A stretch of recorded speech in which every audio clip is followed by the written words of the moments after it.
मर्यादा पुरुषोत्तम प्रभु श्री रामचंद्र जी और उनकी जीवन कथा हमारे समक्ष रखने वाला महर्षि वाल्मीकि द्वारा रचित रामायण हम भारतीयों की आस्था का प्रतीक है।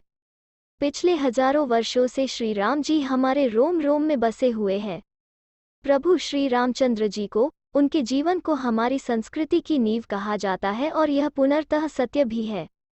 अपने पिता के वचन की लाज रखने राजपाट का त्याग कर वनवास स्वीकार करने वाले, युवराज होकर भी वनवासी प्रजा में घुलने मिलने वाले, प्यार देख माता शबरी के झूठे बेर चखने वाले, राक्षसों से ऋषि मुनियों की रक्षा करने वाले प्रभु श्री रामचंद्र जी हमारे आदर्श है ही। इसलिए सीताराम जी हमारे तनमन में बसे हैं और आज भी तनमन से पूजे जाते हैं। रामनवमी का पर्व हर साल बड़े उत्साह के साथ मनाया जाता है और यह परंपरा पूरे भारतवर्ष में हजारों सालों से लगातार चलती आई है। प्रभु श्री राम जी हिंदुओं के बड़े आस्था का विषय है। उनके लिए सभी के मन में अपार श्रद्धा का स्थान है। यही कारण है कि इतने सालों बाद भी रामनवमी का महत्व कम नहीं हुआ है। यह पर्व पूरे भारत में ही नहीं, दुनिया के कई बाहरी हिस्सों में भी बड़े श्रद्धा के साथ मनाया जाता है। हिंदू संस्कृति और मान्यता के अनुसार रामनवमी का पर्व देश के हर प्रांत में भिन्न भिन्न प्रकार से मनाया जाता है, पर फिर भी सभी के आस्था का, श्रद्धा का मूल उद्देश्य प्रभु श्री राम जी के प्रति उदार भाव से प्रेम प्रकट करना ही होता है।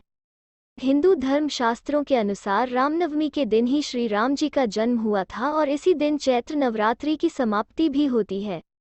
इस शुभ तिथि को रामनवमी के रूप में मनाया जाता है। इस साल रामनवमी रविवार 10 अप्रैल 2022 को मनाई जाएगी। हिंदू पंचांग के अनुसार रामनवमी तिथि की शुरुआत 10 अप्रैल को देर सुबह 1:32 से होगी और 11 अप्रैल को सुबह 3:15 पर समाप्त होगी। श्री राम जी के पूजा का शुभ मुहूर्त 10 अप्रैल 2022 को सुबह 11:10 से 1:32 तक रहेगा।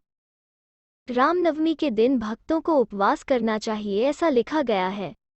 फिर भी अपने शारीरिक स्वस्थता के अनुसार ही हम सबको उपवास का व्रत रखना चाहिए।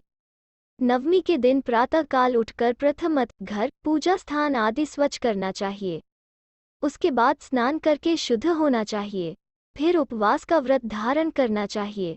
इस दिन पूजा गृह में सभी पूजन सामग्री के साथ बैठकर चौकी अथवा लकड़ी के पटरे पर लाल वस्त्र बिछाकर उस पर श्री राम जी की मूर्ति अथवा प्रतिमा को स्थापित करना चाहिए। उसके बाद विधिपूर्वक मनोभाव से पूजा करनी चाहिए।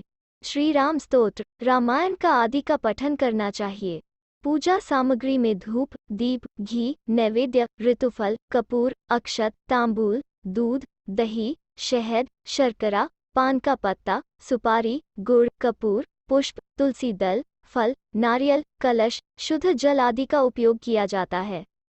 इसी प्रकार दूसरे दिन प्रातःकाल उठकर और स्नान आदि से शुद्ध होकर प्रतिमा की पुनः पूजा करनी चाहिए। रामनवमी के दिन ब्राह्मण तथा गरीबों को दान दक्षिणा देना पुण्य का माना जाता है। यह सब बातें वैदिक तौर पर यथायोग्य ही है। फिर भी हम मानते हैं कि आपके पास यह सब करने या देने योग्य कुछ हो न हो, पर सच्चे श्रद्धा के साथ की हुई पूजा या मनोभाव से किया हुआ एक वंदन भी भगवान को उतना ही प्रिय है। सच्चे मन की प्रार्थना आखिर उन तक पहुंच ही जाती है।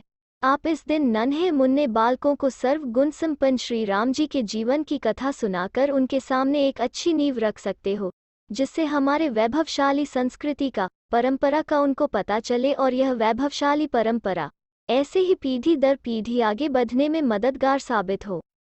रामनवमी का उत्सव मनाना सही मायने में तब सार्थ होगा जब हम श्री प्रभु राम जी के गुणों का अवलोकन कर उनके दिखाए हुए मार्ग पर चलने की कोशिश करेंगे, खुद को उदार करेंगे, न्यायप्रिय बनाएंगे और अपने राष्ट्र के प्रति संवेदनशील होंगे।